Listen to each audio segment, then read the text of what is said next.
Ele saiu das ruas do Rio de Janeiro como camelô, alcançou uma fortuna de mais de US$ 1 bilhão e se tornou um dos maiores empresários da história do Brasil. Meu nome é Everton Miranda e hoje eu vou te contar a incrível história de Silvio Santos.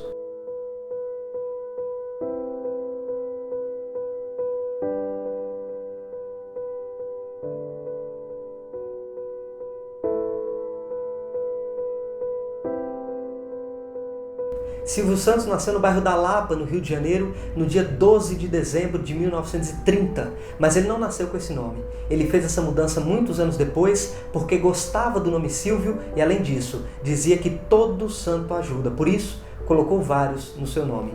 Mas seu nome verdadeiro, aquele que está no RG, é Senhor Abravanel. Silvio Santos nasceu em uma família simples. O seu pai fugiu da cidade de Salônica, na Grécia, para não servir o exército turco e foi ser jornaleiro na cidade de Atenas. Sem perspectiva nenhuma, pegou um navio e foi para Marsella, na França, onde se tornou uma espécie de camelô, vendendo pistache e amendoim em lugares públicos. Só havia um problema: essa atividade era proibida e ele acabou sendo preso e expulso do país. Logo em seguida, ele pegou um novo navio e desembarcou no Rio de Janeiro. Como ele falava vários idiomas, começou a trabalhar como intérprete e guia turístico. E algum tempo depois, juntou um dinheiro e abriu uma loja na Praça Mauá. Anos depois, o pai de Silvio ficou completamente viciado em jogos de cassino e perdeu tudo. O que ele ganhava de dia na loja, ele perdia de noite no jogo. E é exatamente aí, nesse momento, que nasce a história de empreendedorismo de Silvio Santos. Ele ficou extremamente revoltado com aquilo que estava acontecendo com o pai e com apenas 14 anos largou o curso de contabilidade que estava fazendo para trabalhar e ganhar dinheiro. 2 meses depois, retornou, concluiu o curso, mas sem deixar a sua ambição para trás. Nesse momento, fica nítido, muito claro, a veia empreendedora que acompanhou Silvio Santos durante toda a sua trajetória. Digo que se o regime comunista amanhã me acordar dizendo assim: Silvio Santos, virou comunista, virou? O que eu tenho que fazer? Plantar cana? Eu vou ser o melhor plantador de cana. Eu vou doutrinar e vou ser chefe do partido, não para ganhar dinheiro, nem pelo poder, pela satisfação de fazer o melhor de mim. Agora, eu digo também, se chegar um partido e dizer agora é o partido não trabalhista, o que é isso? Não precisa trabalhar, só jogar buraco, ler, nadar, pescar, eu mudo de país. Embora ainda muito jovem, Silvio já era extremamente inteligente e visionário. Um sujeito capaz de olhar para o mercado, identificar uma oportunidade e agir rápido para colocar o seu plano em prática. Por exemplo, quando ele decidiu trabalhar e ganhar o próprio dinheiro, ele fez uma análise de mercado e percebeu que os salários nas casas comerciais e nas repartições públicas eram muito baixos. Por isso, ele precisava desenvolver uma ideia que ele pudesse trabalhar menos e ganhar mais. Ou seja, mesmo naquela época, ele já conhecia muito bem o conceito de escala. E foi andando pela Avenida Rio Branco que ele teve uma excelente ideia. O Brasil estava na época das primeiras eleições após a queda de Getúlio Vargas. Getúlio havia sido deposto em 1945 e as eleições para presidente da República, buscando um sucessor para Getúlio, haviam sido marcadas para 1946. O Brasil não votava há 15 anos, por isso a população estava com uma euforia muito grande. E foi justamente por conta dessas eleições que Silvio Santos se tornou camelô. Sabe por quê? Em um depoimento ele disse o seguinte, que estava passando pela Avenida Rio Branco e viu um homem na rua gritando com uma capinha de título de eleitor na mão. E aquele homem vendia todos os produtos com muita facilidade. E aquilo impressionou o Silvio Santos. Ele olhou, esperou o homem vender toda a mercadoria e o seguiu para ver onde ele ia comprar. Então ele descobriu que aquele sujeito comprava aquela mercadoria em uma loja que vendia atacado. E ele ganhava mais de 50% de lucro com aquela venda. Silvio esperou o homem sair e comprou uma capinha por 2 cruzeiros. Ele foi para a avenida e rapidamente vendeu, dizendo que era a última. Então ele voltou na loja, comprou mais 2, guardou uma no bolso, levantou a outra e começou a gritar novamente que era a última. Vendeu rapidamente. Tirou a outra do bolso, gritou de novo que era a última e vendeu. Então ele foi na loja mais uma vez, comprou mais e mais. E foi assim que Silvio Santos se tornou camelô. Ele trabalhou muitos anos nessa profissão e faturou alto. Silvio vendeu capinhas para títulos de eleitor, caneta e chegou a faturar um valor equivalente a 3 salários mínimos por dia. Mas essa profissão não era tão fácil. Muitas vezes os fiscais pegavam todas as mercadorias daquelas pessoas que trabalhavam ali. E Silvio Santos diversas vezes discutia com esses fiscais. E um belo dia ele discutiu com um sujeito chamado Renato Maria Lima, que era diretor de fiscalização da prefeitura. Como o Silvio Santos ainda era adolescente, Renato queria levar Silvio para um juizado de menores. Mas conforme ele foi conversando com o jovem rapaz, ele percebeu que Silvio Santos era diferente. Havia algo de especial naquele garoto, então ele mudou de ideia. Ele pegou um cartão e pediu para que Silvio Santos procurasse um amigo dele na Rádio Guanabara. Silvio Santos foi. Quando ele chegou lá, por coincidência, estava acontecendo um concurso de locutores com mais de 300 inscritos.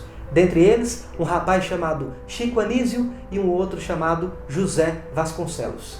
Silvio Santos venceu o concurso e logo em seguida foi contratado como locutor. Trabalhou 2 meses e depois abandonou o cargo e voltou a ser camelô porque descobriu que o salário era muito baixo. Tempos depois, com muita saudade do rádio, Silvio começou a trabalhar na Rádio Continental, que ficava em Niterói. Ele trabalhava das 22 até a meia-noite e sempre saía correndo para pegar a última barca que saía de Niterói em direção ao Rio de Janeiro.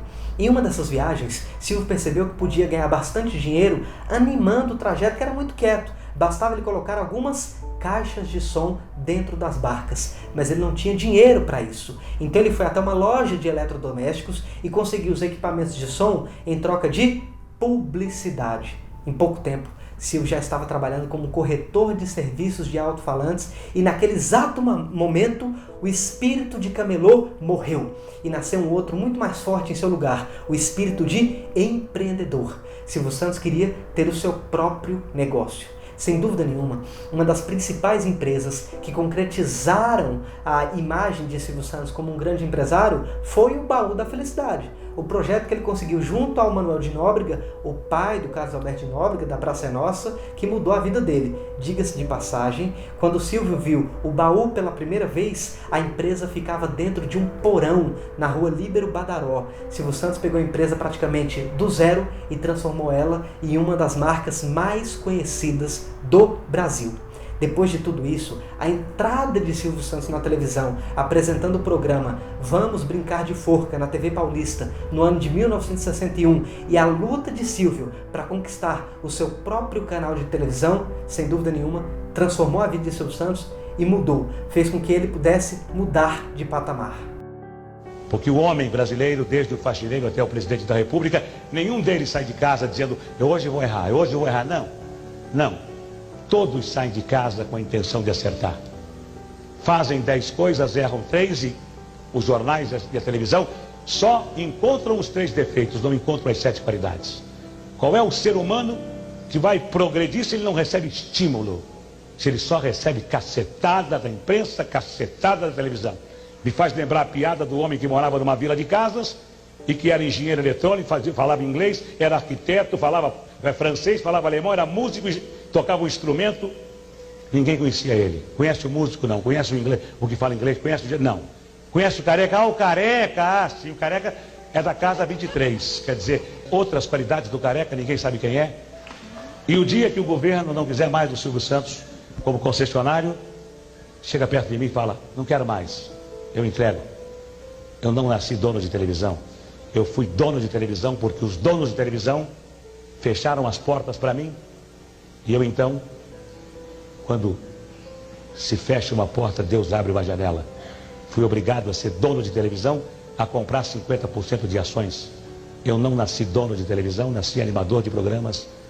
Continuaria sendo animador de programas se os homens não fossem tão vaidosos, tão poderosos. Sou um homem vaidoso pela minha condição de animador, mas não quero ser um homem poderoso. Não precisa ser poderoso. Sou poderoso com a minha consciência. Quem tem razão, forte ou fraco, vence sempre. O bem sempre vence o mal. O mal vence por alguns minutos, por algum tempo, mas o bem sempre vence o mal. e não teríamos razão para viver. Mesmo que esta vida termine no pó, não teríamos nenhuma razão para viver se o mal vencesse o bem. Em 1971, quando o contrato de Silvio Santos estava chegando ao fim com a Rede Globo, os executivos da Globo procuraram Silvio Santos e disseram o seguinte: Silvio, nós queremos renovar o contrato com você, só que nós precisamos mudar algumas cláusulas. Silvio Santos então respondeu dizendo o seguinte: olha, eu renovo o contrato, mas eu não aceito que nenhuma condição seja alterada. Os executivos da Globo insistiram, dizendo que poderiam renovar, mas que as cláusulas deveriam ser alteradas. Silvio Santos então respondeu dizendo o seguinte: olha, se vocês não querem renovar, não renovem. Eu vou para uma outra empresa, procuro uma outra estação de TV e trabalho em outro lugar. Alguns dias depois, o Dr. Roberto Marinho, presidente da Rede Globo, ligou para Silvio Santos e perguntou o que estava acontecendo. Silvio explicou a situação e o Dr. Roberto disse o seguinte: se os diretores da Globo não querem você, eu quero. E Silvio Santos assinou um contrato diretamente com Roberto Marinho e passou mais 5 anos na Rede Globo. Alguns tempos depois, Silvio comprou 50% da Rede Record e finalmente era sócio de uma estação de TV no Brasil. E finalmente, em 1981, com investimento inicial de $40 milhões, nascia o SBT, Sistema Brasileiro de Televisão, e Silvio Santos definitivamente marcava o seu nome na história da comunicação brasileira. O público telespectador, que há muitos anos acompanha o meu trabalho pelo rádio e pela televisão, desde os tempos do saudoso Manuel de Nóbrega. Agradecer principalmente às senhoras donas de casa, minhas fiéis companheiras, que passam o domingo comigo, enquanto a criançada vai à praia, enquanto os maridos vão passear e vão ao futebol. Perguntaram ao povo, numa pesquisa, para quem o governo deveria dar os canais de televisão. E o povo respondeu: Silvio Santos. Eu sempre acreditei e acredito que a voz do povo é a voz de Deus. E é pela vontade de Deus, e é pela vontade do povo, que hoje estou aqui, assinando este contrato com o Ministério das Comunicações e também assumindo a responsabilidade de 4 canais de televisão que se integrarão ao SBT. Estamos assumindo hoje esta responsabilidade. Vamos orientar a ex-TV Tupi de São Paulo, a ex-TV Marajoara de Belém do Pará, a ex-TV Piratiri de Porto Alegre e a ex-TV Continental do Rio de Janeiro. Para os meus colegas que estão aqui me fotografando, eu quero dizer a eles que eu serei muito mais colega e muito menos patrão. Eu não poderia agir de outra forma.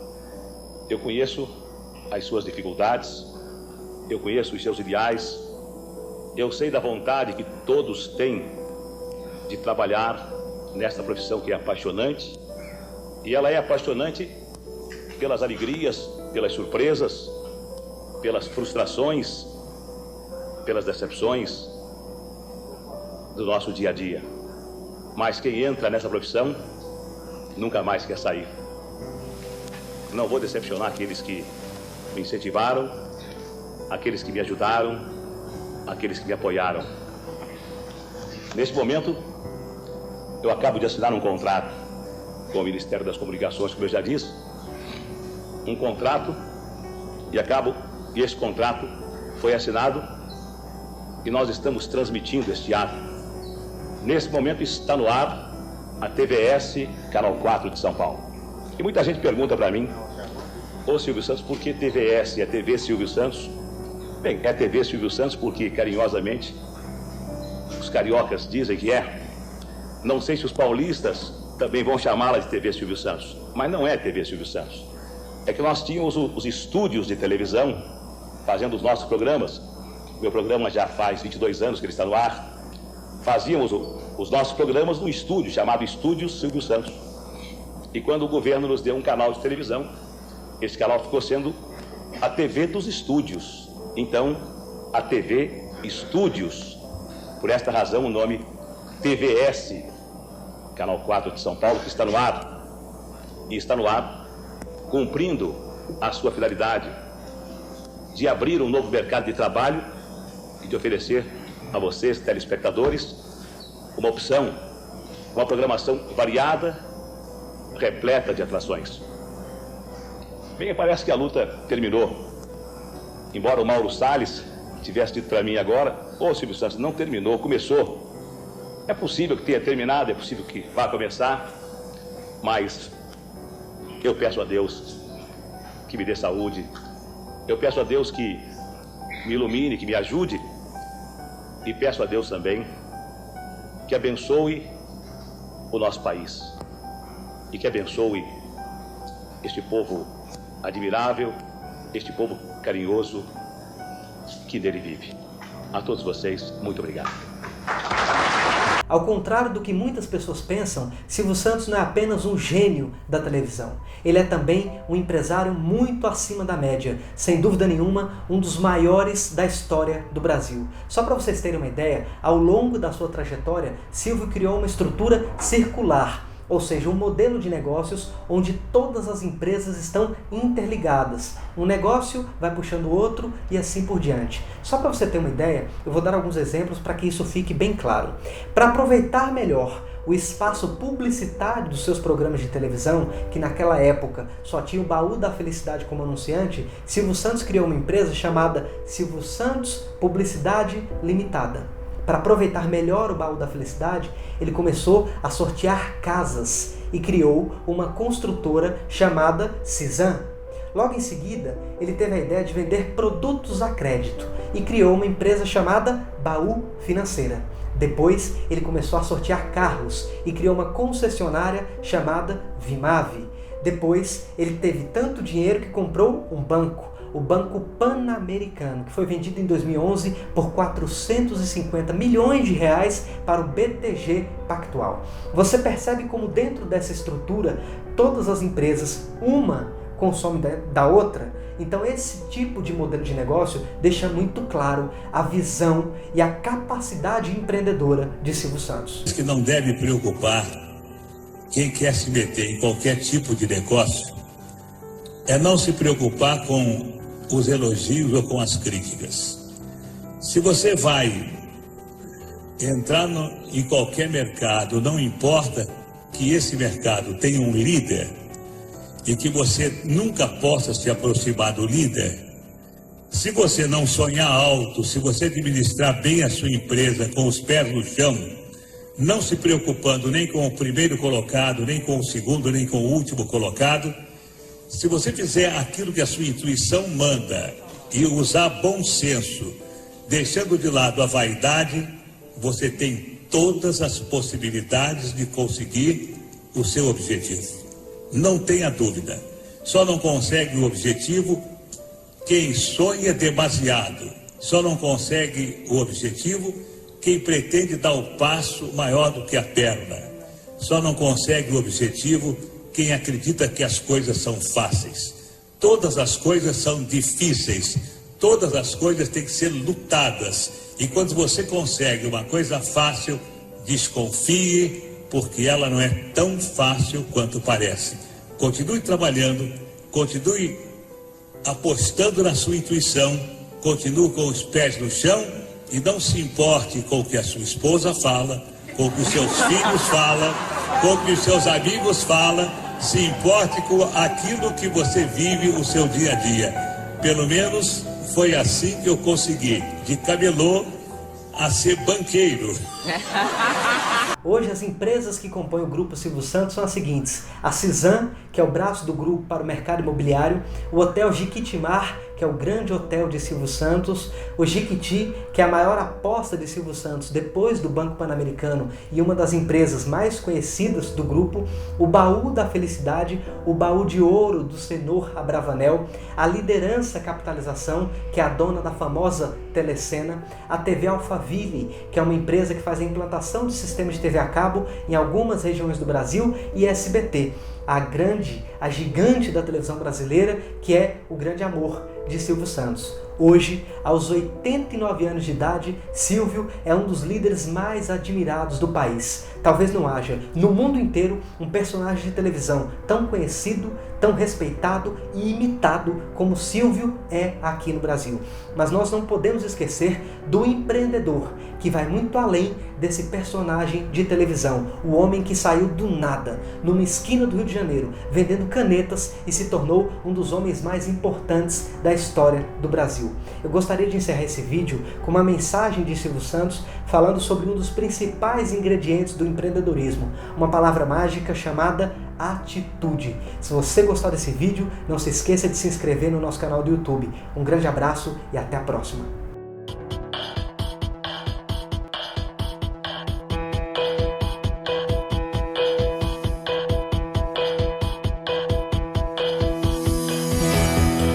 Eu ouço constantemente pessoas dizendo que gostariam de ter um automóvel, que gostariam de mudar de casa, que gostariam, e muitas morrem sem terem conseguido nada, simplesmente porque elas gostariam, elas não agiram.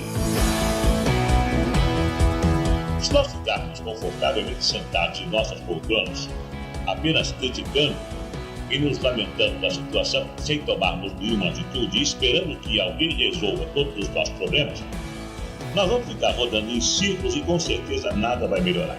Pois também os outros podem estar na mesma situação, esperando que outros façam, que outros executem, que outros criem novas ideias e assim, cada um fica esperando que o outro faça aquilo que ele gostaria para si próprio. Seria muito cômodo para mim agir assim. Afinal, eu me considero um homem realizado integralmente, um homem até vitorioso, tanto profissionalmente quanto pessoalmente. Eu trabalhei bastante e fui obtendo, com a graça de Deus e com a colaboração de pessoas competentes, muito sucesso em minha vida. Claro que não foi fácil, podem ter certeza disso. Várias vezes eu precisei deixar de desfrutar o convívio com a minha família, pois estava envolvido em projetos que dependiam da minha participação ativa e constante. Podem acreditar que não foi fácil. É quase uma vida de luta.